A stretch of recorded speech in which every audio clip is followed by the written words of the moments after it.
नमस्कार, मैं राहुल कठेरिया। क्या प्रधानमंत्री मोदी जी 2024 में तीसरी बार हमारे देश के प्रधानमंत्री बन पाएंगे? ये सवाल देश के हर व्यक्ति के जेहन में है। आए दिन इस विषय को लेकर मीडिया हाउसेस में चर्चा भी होती रहती है। लेकिन आज मैं बात करूंगा भारतीय जनता पार्टी के ही वरिष्ठ नेता और राज्यसभा सांसद सुब्रमण्यम स्वामी जी की।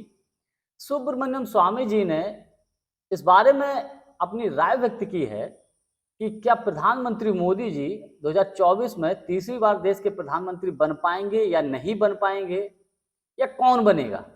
जैसा कि हम सभी जानते हैं कि सुब्रमण्यम स्वामी साहब एक ऐसे व्यक्ति हैं जो अपनी बेबाक राय रखते हैं, चाहे अपनी पार्टी के प्रति हो, चाहे किसी भी दल या किसी भी व्यक्ति के बारे में हो।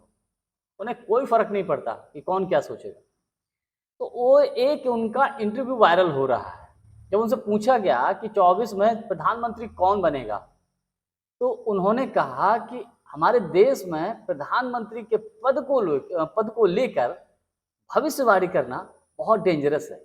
उसका उन्होंने कारण भी बताया। उन्होंने वो कारण बताया कि देखिए, लाल बहादुर शास्त्री जी के बारे में कौन जानता था कि वो हमारे देश के प्रधानमंत्री बनेंगे, लेकिन वो बने। उन्होंने उदाहरण दिया कि देखिए, चंद्रशेखर जी के बारे में कौन जानता था कि वो देश के प्रधानमंत्री बनेंगे, लेकिन वो बने।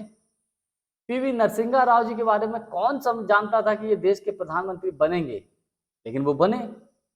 तो इसीलिए उनका कहना कहना ये था कि इसीलिए ये भविष्यवाणी करना कि अब फलाना व्यक्ति देश का प्रधानमंत्री बनेगा, तो ये अपने आप में एक डेंजरस है। जब सामने वाले ने उनसे पूछा कि क्या प्रधानमंत्री मोदी जी, तो उन्होंने स्पष्ट कहा कि मोदी जी को तो अब चुनाव ही नहीं लड़ना चाहिए।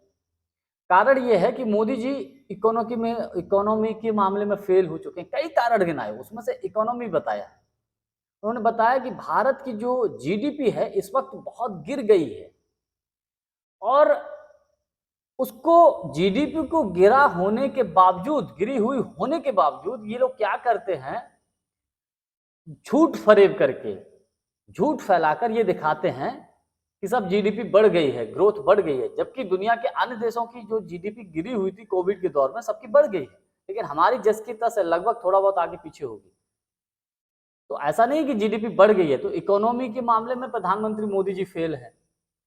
दूसरा, उन्होंने उदाहरण दिया है कि प्रांतों के मामले में भी प्रधानमंत्री मोदी जी फेल हो चुके हैं। उसका कारण यह है कि देखिए, मणिपुर का ही उदाहरण दिया कि मणिपुर में हो क्या रहा है। मणिपुर पिछले 2-2.5 महीने से जल रहा है। क्या कंडीशन है, पूरा देश पूरा दुनिया जानती है। मणिपुर के मामले में अमेरिका तक ने हस्तक्षेप करने की कोशिश की, लेकिन एक बार भी प्रधानमंत्री मोदी जी ने मणिपुर के बारे में एक शब्द नहीं बोला। वहां शांति हो जाए, वहां शांति की बहाली हो जाए। और उन्होंने ये भी आरोप लगाया कि मणिपुर के मामले में चीन का हाथ है।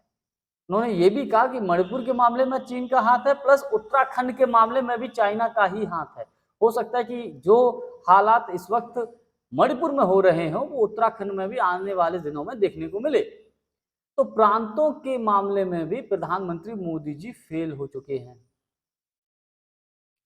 तो एक तरीके से अगर ये कहा जाए कि सुब्रमण्यम स्वामी साहब ने प्रधानमंत्री मोदी जी के बारे में ये भविष्यवाणी कर दी है कि इनडायरेक्टली कि मोदी जी को चुनाव नहीं लड़ना चाहिए, क्योंकि 2024 में प्रधानमंत्री मोदी जी तीसरी बार देश के प्रधानमंत्री नहीं बन पाएंगे। इशारों इशारों में तो उन्होंने ये बोल ही दिया है, डायरेक्ट इस बात को नहीं कहा है। और वैसे भी जो इस वक्त देश का माहौल बनता जा रहा है, चाहे महंगाई के मुद्दे को लेकर, चाहे बेरोजगारी के मुद्दे को लेकर, चाहे रोजगार को लेकर, चाहे ये जो प्रांतों में मणिपुर का जो मुद्दा है इसको लेकर, किसानों की अपनी समस्याएं हैं, काफी सारे जनता से जुड़े हुए मुद्दे हैं। इन सारे के सारे मुद्दों में भारतीय जनता पार्टी घिरी हुई है, प्रधानमंत्री मोदी जी घिरे हुए हैं। तो एक तरीके से कहा जाए तो वही ऐसे मामलों में प्रधानमंत्री मोदी जी का 2024 में तीसरी बार प्रधानमंत्री बनना या भारतीय जनता पार्टी के सत्ता में आना, ये अपने आप में अब बहुत बड़ा क्वेश्चन मार्क बनता जा रहा है।